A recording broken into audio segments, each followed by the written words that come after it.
And so what we kind of realized is like, wait a second, we can have the best of both worlds. The best of travel is that we are out experiencing these cultures, having some of the most amazing experiences and moments of our life, which we definitely have for the last 2 years. They've definitely been the best 2 years of our life. But we can also... Okay.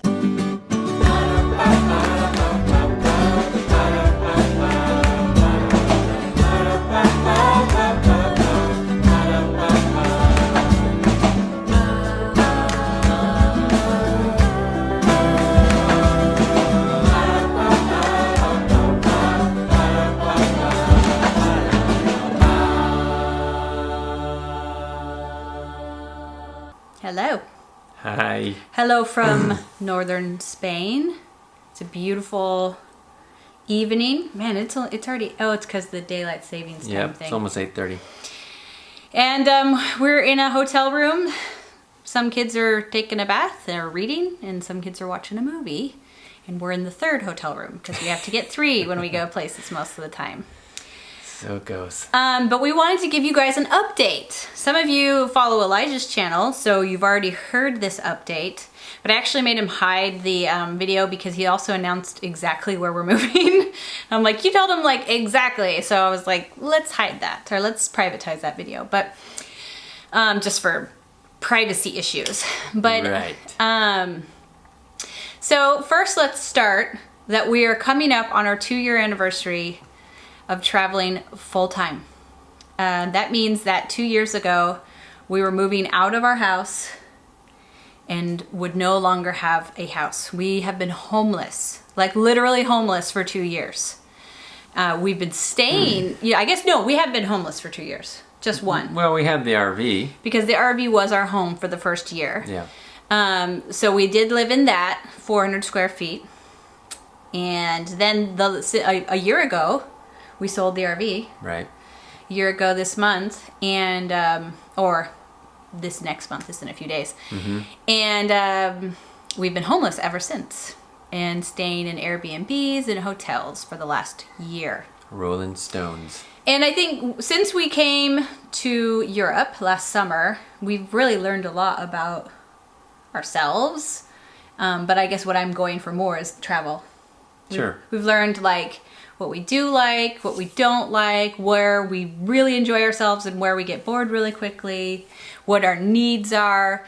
And something we've struggled with that whole time is, you know, when we went to full-time travel, we knew we were sacrificing a lot of things. And we weren't sure exactly how that was going to work out. And so there's been like this struggle between how we take care of certain needs that you need to kind of have a home base for, and how you have all the benefits of travel.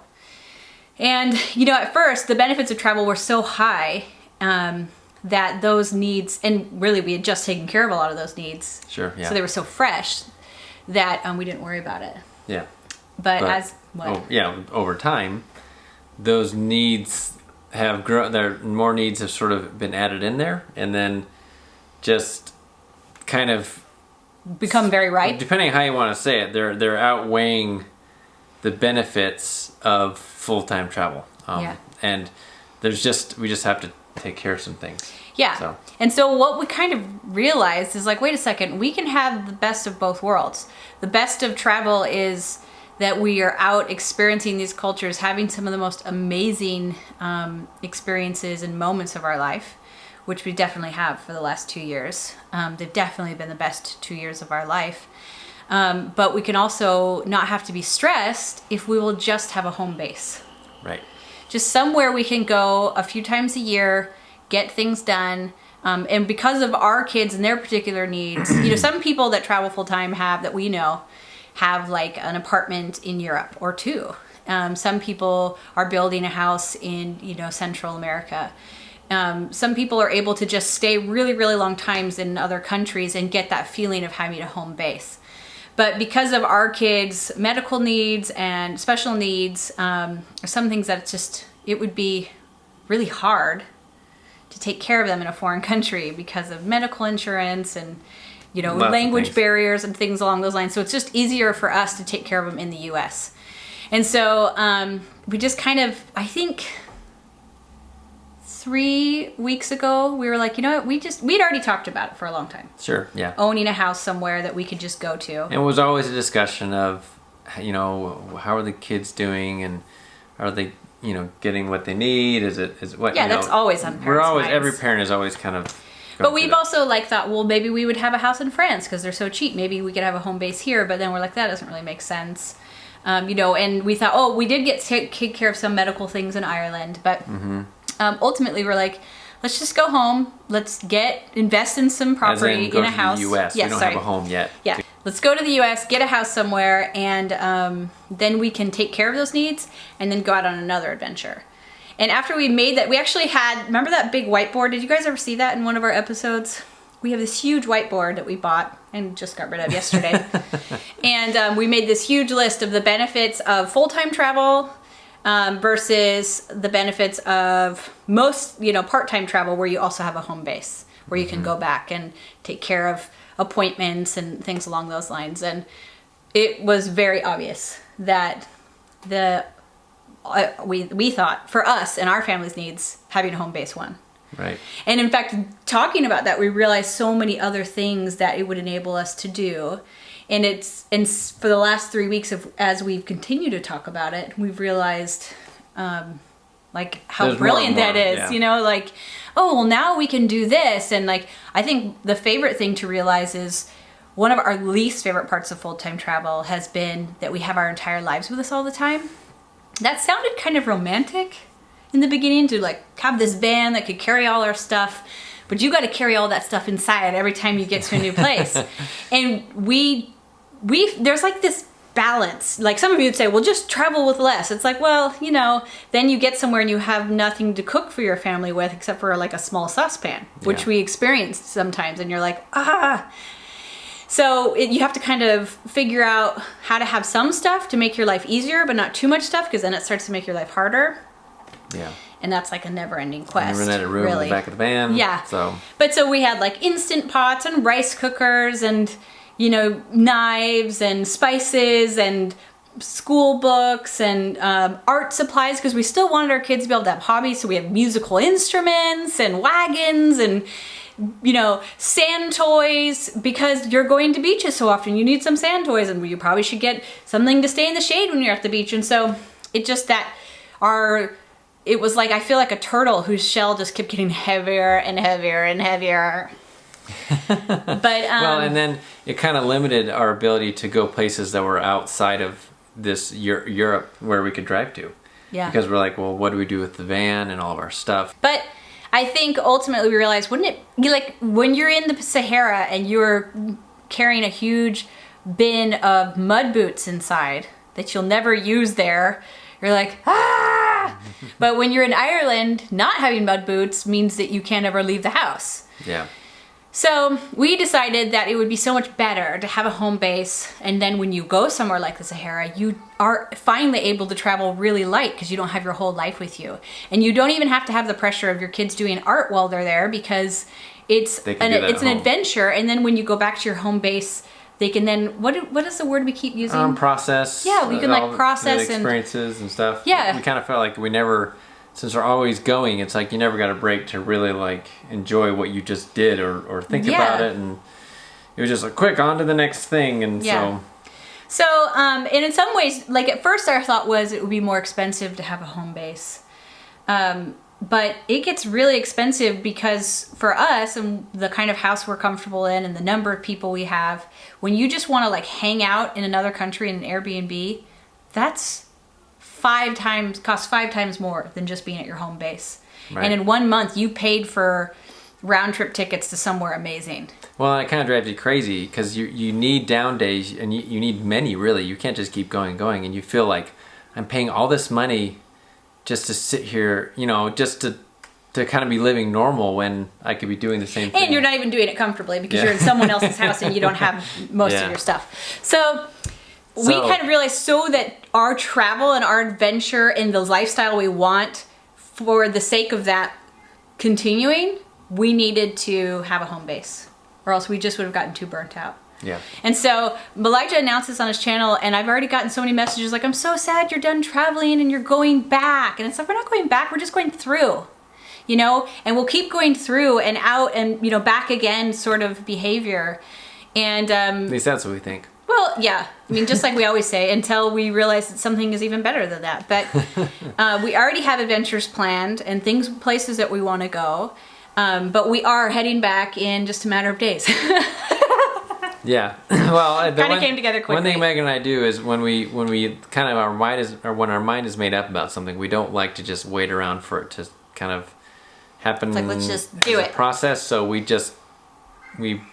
figured out because we have to ship the van back. Shipping the van back, getting airline tickets, and then finding a place to live there has all already started. So yeah, next Wednesday, depending on when you watch this, It's right? like Next Wednesday. just a little over a week. We'll be on a plane back to the States. Yeah. So Now listen, I don't need you to point out where, like, that's sort of lame. I know it's lame. I mean, I think it was last night or the night before, I was just aching for all the beautiful places I saw in France and the places I won't see next month, you know, because I'm leaving Europe. We've loved our time here. It's been incredible. It sounds cliche, but it really has changed us forever. It's life-changing, life-altering. And I know that's lame, but as a traveler, you always have to make those decisions. And, you know, like, and also, like, we've got our whole lives ahead of us. Like, what we've kind of, you know, we started this in the RV trip when we were in a city and we didn't get to see something amazing. We said, well, we'll be back. It just means that we get to come here again. So people are messaging, I really hoped you'd come to my country. It's like, it doesn't mean I'm not coming. It just means I'm not maybe coming in the next, you know, couple months to your country. So, yeah. It's not over. And part of it also is Megan and I, we kind of go by where we feel the energy is, where we feel we're being led. And it was like a hard stop. We just felt like, okay, it's actually time to now switch gears and go back to the US. And it was like we were trying to keep it going, but we couldn't do it. It was like, I don't know what it was. We started to feel it at the end of Morocco, like, yeah. And a lot. And then we got to Portugal thinking like, well, it's just because Morocco is so foreign and it's challenging. But we got to Portugal, which isn't, and we still felt it. Like, it's just time. Yeah. It's been 2 years. It's time for us to go home and, you know, to take care of these things, to get kind of reset and then go out again. So we haven't been unhappy. It's just been realizing that. And it was actually probably took us longer because we're like, no, I have this dream. This summer I'm supposed to be this, this. Yeah, we had some plans. And we really wanted to stick to them, but we could just feel like, you know what? And I mentioned this somewhere else, I think. I don't know. And I said, it's kind of like when you're at a party, and it's such a great party, but your kids are tired, and you know you need to go. Yeah, they need to go to bed. Like, you're in a great conversation with your friends, but you're like, you know, I really need to get going.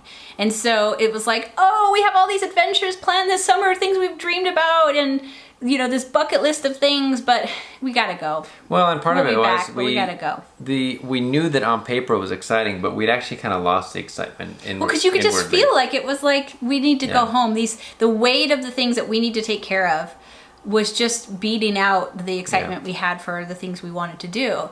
And so it's like, there'll be more parties, and it's okay. You know, go home, take care of these things, and then go out ready to have that adventure, knowing that, like, everything's taken care of, nothing's weighing down on you. You know, it's like when you're in college and you're at a party and you know you have a paper due the next day that you haven't even started. That's more accurate for how we feel. So, and I don't want any conspiracies starting. Nobody's got any crazy medical thing. It's just lots of little things, you know. Daniel told us life-changing. No, Daniel told us, like, once we got to Europe, he's like, yeah, I haven't been able to hear out of this ear since I was 11. We're like, wait, what? How did they miss that at your doctor's appointment before we left? So it's just become so obvious to us we need to go take care of that, and we want to get some people in braces and just lots of things along those lines. So nothing major. We're not depressed. We're not giving up. Nothing is going bad. We just realized that we could have the best of both worlds. We could take care of those needs that our family has and have all these amazing adventures if we just had a home base that we would pass through. Before we were planning on going to the States at the end of the summer for a month, and when we had this list of all the things we needed to take care of there and that we wanted to do, we realized, oh my gosh, we'll never be able to do that in a month, and so it grew longer. Right. And as with kids, there's always things coming up, and you know, there's just it's not like it's a list that you're done with when you do it. There's always going to be more added to it. So. But the joy and the amazing experiences we've had of traveling, we'll never stop doing that. We'll never stop traveling. But now when you guys see our down days, which you see in our vlogs all the time, you'll just see them a lot of the times at our house. So we're heading back. We're excited. Then we're gonna rent a home first because we don't really know. Yeah, we're not sure about where we want to buy. So we're trying to figure that out right now, and it'll be really exciting because then you'll see us vlogging about moving into a house with zero furniture and zero stuff because we've got nothing. We have some books.